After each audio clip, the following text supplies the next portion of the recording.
So today is my dad's birthday, and I figured I would make a video on behalf of my dad in relation to Whammy, which is a huge thing because it was my dad. It started in my dad. Um, it also started on my mom's side, also, but it's my dad's birthday, so we're going to stick with Pops. Pops been shooting since he was very young. My dad was shooting when he was about the same age as me, actually, 7, 8 years old. Now we talking back country, you guys. You got to understand. We talking the country for real, okay? Down in Arkansas. Some of the things I tell you right now, you might think is weird and strange, but you got to understand you're probably cityfied and don't even know nothing about that. But that's okay. My dad used to go hunting when he was 9, 10 years old. Excuse me. He'd take his 22 that his dad bought him, and he'd go out into the woods and he'd shoot birds, whatever. And he'd put them in his pocket. He'd come home with birds falling out his pocket, pluck them babies and cook them. See a squirrel out there, that's good eating. Squirrel, good food. Now they started having they then had competitions down there. Back in the day they'd have little shooting competitions because having a rifle was normal when you were a kid, especially a little 22. It was normal, and it should be normal again. And when he would have the competition shootings with the kids in the neighborhood or whatever, he did okay, but wasn't the best yet. And my grandfather told him, "Son, use your left eye. Try your other eye and see what happens." So my dad switched it and used his left eye, realized he could shoot better, and then became the best shot in the area, in the county, really. And my grandfather was so confident in my dad that no matter where they went in the state, he'd say, I bet you, this, that, or the other, that my son outshoot you or your son or anybody. And sometimes would not make a living off of it, but one of the few things they really did that they, definitely needed just from that. My dad was shooting matches and all kind of stuff. Not shooting matches, not like competition. I mean literally matches, like that you strike match. So then my dad came up to Washington State when he was about 12, something like that, and he was still shooting, but didn't really know the area as well, that they did down in Arkansas. And within the next few years, my dad met my mom like a year after he moved to Washington State. My mom and dad's been together since they were 13 years old. That's crazy, right? And so when my dad met my grandfather then, and my grandfather was a hunter, 2-time vet, and so seemed destined to be, you know what I mean? But on to my dad. So there's a lot of things that happen that I'm not going to speak on here, okay? Every once in a while I'll speak on it, and the only reason I do is if I think the information I'm providing could help someone in the long run, in a serious way, then I'll do that. Otherwise, I don't care for putting my family business out there. But I'll just go along, and if it seems like I'm putting gaps or missing something, I'm doing it on purpose. So he was in track. He was involved in sports and all that good stuff. He's the fastest track. He's a track star of that city, in Cowlitz County, actually. And eventually a situation happened with Pops. Pops was a hunter. He was, he was always the best shot that he knew. And I mean, I've seen my dad shoot. When it comes to a rifle, he's right-handed. He's right everything, but he shoots left. So his bolt action 7 millimeter mag is a left bolt. This gun was ordered straight from Browning. He called him and told him, I need left-handed bolt, blah, blah, blah. Got a really expensive... The gun was... He bought that gun in the 80s. And it was $1,500 in the 80s. Now, that's crazy. Total, with everything that he got. Maybe it could have been the early 90s. Don't quote me on that. But anyway, what he started realizing is that he was a good shot. He always knew he was a good shot. But then now that he's in Washington State, there's clearings where he can take these 300-yard shots, and he's realized, oh, I'm good, and I'm better than I thought, and so he's taking long shots, and so he really liked the 7 millimeter Magnum for his long distance shooting. Well, you guys know what I'm about, right? I'm about real life. I'm about situations that really happen, and knowing how to survive these real life threats. I'm not a tactical guy. It's just not in me like that. Sometimes I try to play into it. It may seem fun, but I'm just about real life, and there's a reason why. Well, my dad wasn't even 18 years old yet. My dad was 17 years old. My dad had to protect his family, and by any means necessary. And so he was not guilty. Absolutely in the right in what he did, 100%. But it was a very horrible situation. My dad left. My mom went with him. They went to Milwaukee. They went back to Arkansas. They went a few places, Detroit. And then finally, after a few years, they came back to Washington State. My dad wasn't here any longer than a couple of weeks, and he was shot in his back. My dad was bending over tying his shoe, and as soon as he stood up, he got shot. 30-06 bullet went through his back, shattered his hip bone. He got up and was dragging his leg, trying to jump in the car, and was going to drive himself to the ambulance. My mom's aunt happened to be there and seen it and realized he wasn't in any condition to drive, wasn't going to make it. My aunt, my great aunt, grabbed my dad and pulled him out of the car and had to reach in his mouth and take the stuff he was coughing up in his mouth. His blood just coming all out, and trying to hold the stomach in and all that kind of stuff. He flatlined. Dad flatlined, man. Y'all, look, I'm on this video talking to you guys right now. He flatlined. And what makes it even crazier is, the doc could have stopped, and he didn't.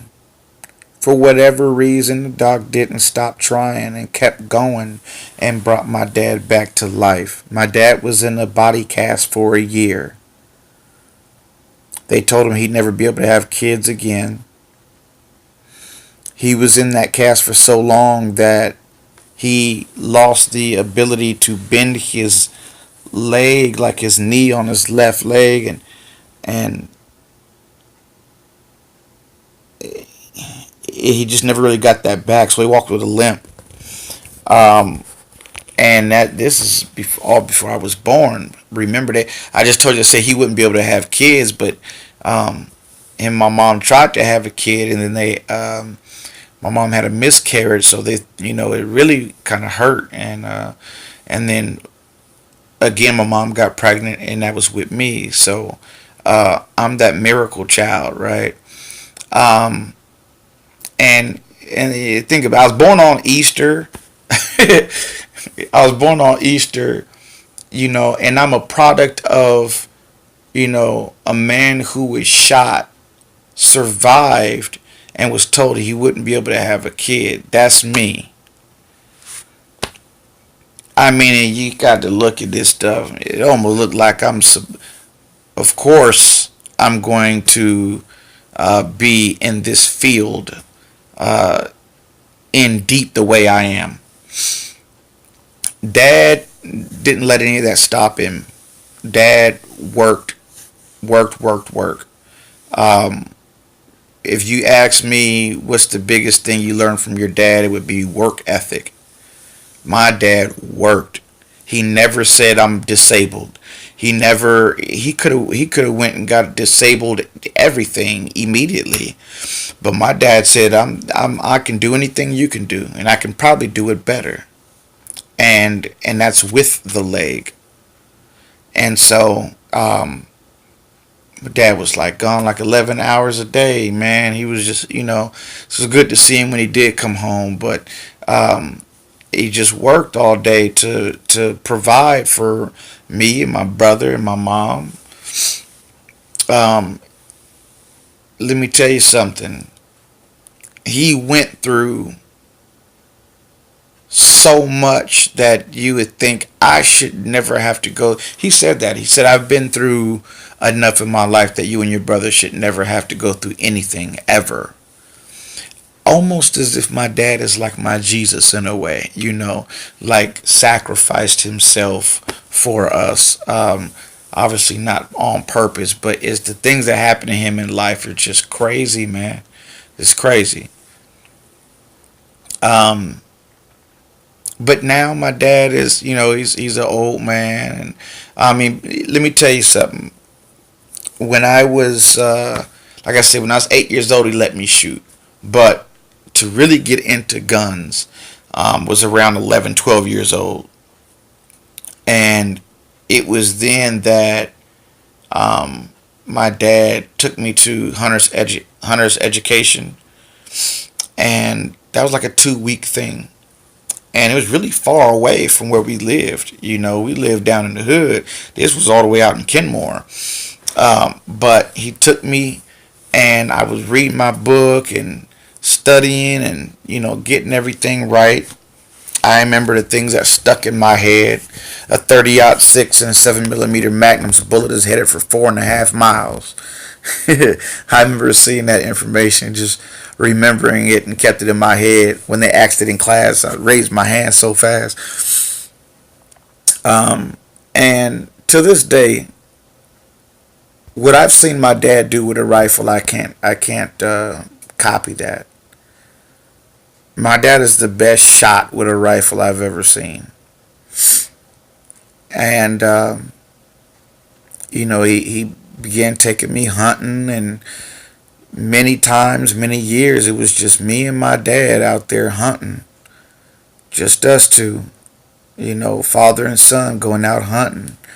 When I was 15, I think I was 15, 14, 15. That's when I got my first elk. Shot him in the neck. I remember everything. I remember that I didn't hear the gun go off. I remember seeing smoke. I remember it felt like it was slow motion. It was just very similar to, when you come up on the moment of truth. It wasn't as much, but my adrenaline was flying, you know.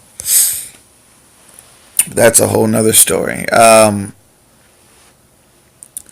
so Like I said, now his pop's a little older and whatnot, and he my dad was never like a gun nerd or anything like that. He liked guns, he respected them, he knows how to use them. He's had to use it in real life, and he's been shot with it. Every aspect of this, he's there, but he's not into the tactical stuff. That's not. He ain't know what that really is. My dad's just real life. He's not military. He's just right here, real life.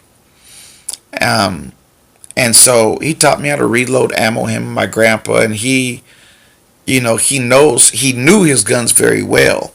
You gotta understand, this is my dad.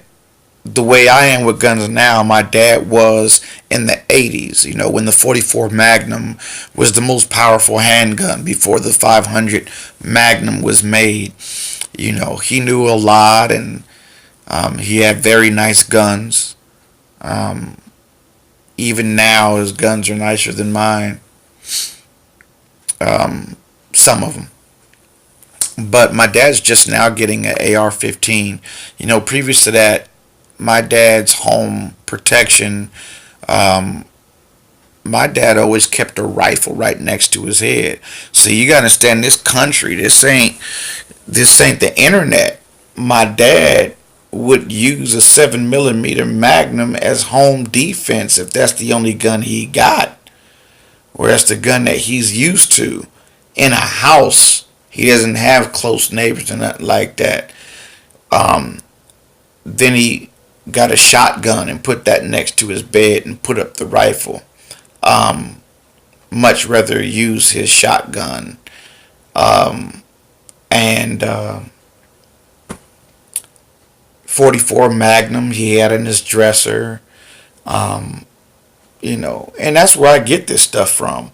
I get having a gun next to my head.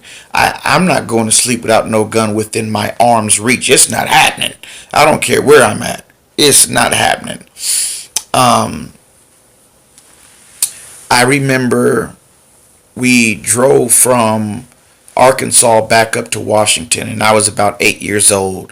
My brother was 17, and my mom, my brother, and my dad. And we hit Montana, and some guys are driving along in a truck, and we're niggers and we're all this stuff. They're calling us and flicking us off, nigger. And they got they're drinking, they're drunk, they got alcohol bottles, throwing it at the car. My dad told us to get down, and we got down.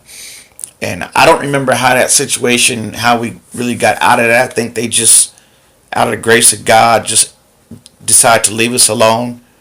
But my dad felt so weak. He said that's like one of his lowest points in his life, because he couldn't protect us.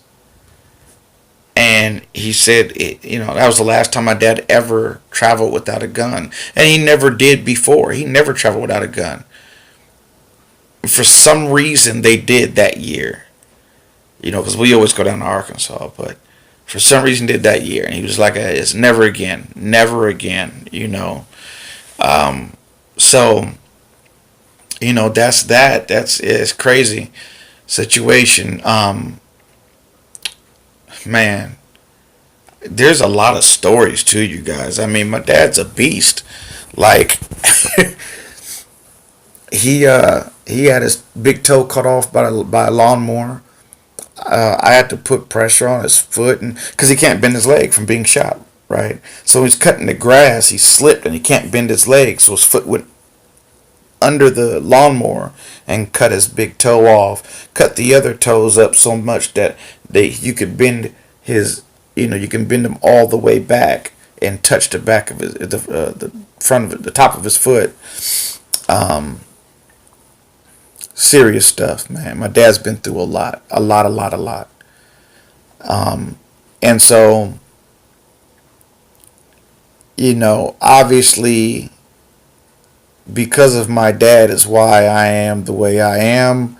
The knowledge and information I have about guns, and more than anything was the protection of my family that I got from my dad, next to work ethic.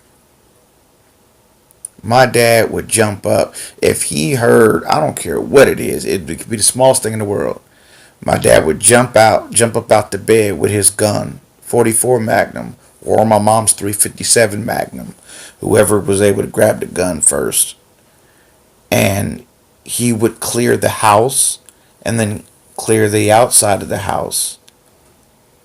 When I was 13, I jumped up with them because I heard it too. It was crazy. And my dad handed me my mom's 357 Magnum, and he had his 44. And he said, keep the gun pointed to the ground. You do not raise that gun up unless something happens to me, you understand? I said, yes, sir. That was a big moment for me. I felt like a man. I was helping my dad protect us, protect my mom. You know what I mean? And then it goes on even beyond that. I remember I was 15 years old, and my aunt, her boyfriend, is just a real bad situation. I'm not going to get all personal with that. It was just a really bad situation, and we had called the police and went up to my aunt's house on her request to have him leave the house. Bad stuff was going on, and we get there, and my dad gave me the 357 Magnum, and he had his 44, and we had to go in there. There was 2 or 3 guys in the house, in my aunt's house, and we had to go in there and say, get out. And it kind of got scary at first, but it was handled. It was fine. And the police were on their way anyway. The main person in there we've known our whole lives, so we didn't believe it was going to be anything like that. But just in case, the people he's with is who we're more concerned about because we don't know them. Everything was good, they left. But my point is, my dad took me with him as his side muscle. You know what I mean? Like, that was teaching me how to be a man. It was extremely, extremely, extremely important that I learn how to protect the family. And that's all my family. I don't care who it is. I'm protective over my brother. I'm protective over, and my brother's 10 years older than me, and he's protective of me too. But I'm protective, cousins, aunts, my whole family. My dad raised me on that. That is like serious. It's so serious. And my showing my love for a woman is probably a little different than a lot of guys. But showing my love is, if I'll die for you. If I'll die for you, I love you beyond measure. And that's how it is right now with, the woman I'm with now. So that's how I look at things. My dad raised me to be a protector and protector of the entire family. They see me as that. They know me to be that way. They also know me to be level-headed, smart, intelligent, and that is all props from my dad, Walter Eugene Griffin Sr. That's my hero. That's the person that taught me the majority of everything I know. What I know to be real life experiences, and that came from my dad. So, judge as you want, but my dad is the greatest man I've ever known. Happy birthday to my dad. Whammy out.